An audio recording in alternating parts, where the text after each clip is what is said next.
Aujourd'hui, la France connaît une révolte agricole d'une importance considérable. Il faut bien comprendre ce qui se passe. L'histoire française est jalonnée de révoltes du monde rural qui ont eu des conséquences politiques très importantes, parfois considérables.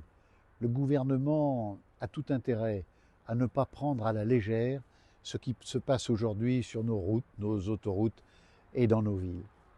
Cette révolte, selon moi, elle a deux causes. La première, c'est un mal français, une suradministration, un excès de formalités, de paperasse, dont souvent on ne comprend pas ni l'origine ni les effets. Pourquoi autant de contrôle? Pourquoi autant de formalités tatillonnes? Pourquoi autant d'administration alors que nos agriculteurs, ils sont là pour produire, ils ne sont pas là pour faire de l'administration?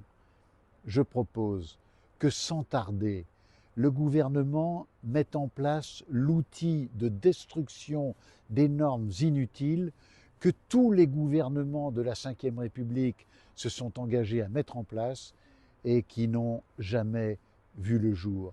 Chaque formalité doit être examinée dans le détail. On doit en apprécier son utilité et quand cette utilité n'est pas avérée, elle doit être détruite et elle doit l'être sans délai.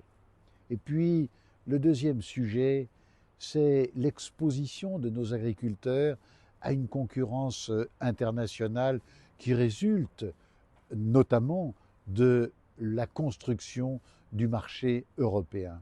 Mais nos agriculteurs se voient aujourd'hui, par exemple, interdits d'utiliser des produits phytosanitaires sur les fruits, alors même que nos concurrents voisins, espagnols ou italiens, utilisent ces produits phytosanitaires qui sont interdits en France. Alors l'agriculture française est exposée à une concurrence qui est parfaitement déloyale. Pourquoi cela? Je propose que sans délai, la France décide que quand un produit phytosanitaire n'est pas interdit par l'Europe, il ne peut pas être interdit en France. C'est vrai pour les produits qui traitent les cerises, c'est vrai pour les produits qui traitent les noisettes, c'est vrai pour les produits phytosanitaires que l'on trouve sur les légumes et particulièrement sur les tomates.